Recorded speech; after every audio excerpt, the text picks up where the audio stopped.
हाँ भाई, बाकी बातें बाद में देखेंगे। एक बार तो सामने वो आ जाओ जो मिचेल स्टार्क पर पैसे की बर्बादी बता रहे थे, तरह तरह की बातें बना रहे थे। आज इस 24.5 करोड़ के मिचेल स्टार्क ने मुंबई इंडियन को 24 रन से हरा के कोलकाता को मैच ही नहीं जितवाया, बल्कि मुंबई इंडियन को आईपीएल से बाहर का रास्ता भी दिखाया है। मैंने इसी मैच में ठीक से लय पकड़ी है, इसी में सामने वालों की फटके हाथ में आ गई। ये तो शुक्र मनाओ पहले वाले मैचों में मैंने ऐसे धारदार गेंदबाजी नहीं की, वरना सामने वालों का जीतना तो दूर हमारे सामने टिकना भी नहीं था।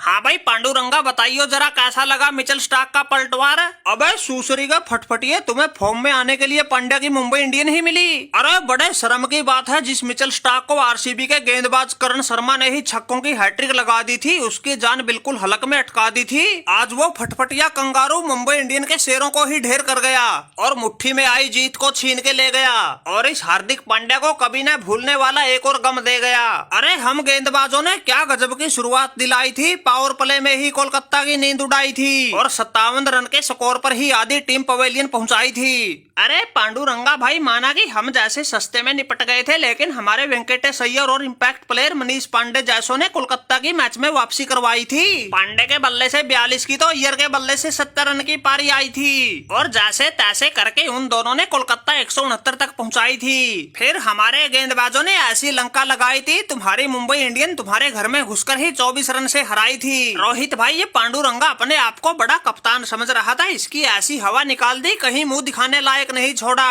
अरे वो बात बिल्कुल सही है भाई, जब किस्मत खराब हो तो ऊंट पर बैठे को भी कुत्ता काट ले। अगर कोई साथ में हो सच्चा दोस्त, मुसीबत के समय आदमी उसके साथ अपना दुख दर्द बांट ले। लेकिन ये पांड्या बेचारा क्या करे, ये तो ऐसा फंस गया, इसके चारों तरफ बैठे है साजिश करता।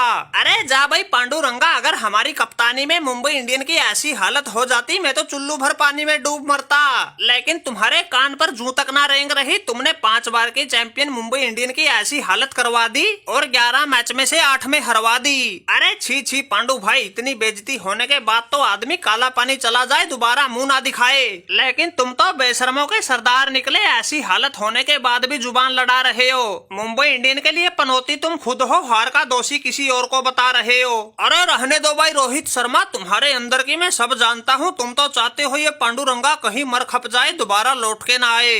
लेकिन कान खोल के सुन लो भाई, असली बाप का हूँ, ऐसे हार नहीं मानूंगा। अरे क्या हो गया, अब की बार तुम सबने मिलके हमारी नाक कटवाने के लिए अगर मुंबई इंडियन को हरवा दिया, यह हार्दिक पांड्या अगली बार ऐसा जोर लगा देगा, अकेले के दम पे मुंबई को चैंपियन बना देगा। अरे ओ भाई, बातों के बलवान रहने दो, दहाई का आंकड़ा छुए कितने दिन हो गए याद है, और बात कर रहे हैं मुंबई को चैंपियन बनाने की। ये तो एक रोहित शर्मा ही था जिसने मुंबई इंडियन को अपनी कप्तानी में 5 बार चैंपियन बना दिया था। मैं तो कहता हूँ ये सही हुआ, मुंबई इंडियन इतनी बुरी तरह हार के आईपीएल से बाहर हो गई। उस अंबानी को भी पता लग जाएगा लोगों की भावनाओं के साथ खिलवाड़ करने का क्या नतीजा होता है। अरे भाई, जब किसी टीम को चाहने वाले ही उसकी हार की दुआ करने लग जाए, फिर बताओ वो टीम कैसे जीतेगी। अब की बार मुंबई इंडियन के प्रशंसक यही तो कर रहे थे, इसकी हार पर भी खूब तालियां बजा रहे थे। अरे मिचेल स्टार्क भाई, तुमने तो इनके ऐसे टांके तोड़ दिए, ये तो बौखला के आपस में ही लड़ने लग गए। चलो चलते हैं, यहाँ टाइम खराब करने में कोई फायदा नहीं। यह मुंबई इंडियन तो आईपीएल से बाहर हो गई, इसके पास तो कुछ कहने सुनने को बचा ही नहीं। लेकिन इस कोलकाता ने तो श्रेयस अय्यर की कप्तानी में ट्रॉफी उठानी है, इसलिए हमने तो भाई कई तरह की रणनीति बनानी है। इसलिए हमारे पास इनकी तरह फजूल की बातें करने का तो टाइम है ही नहीं।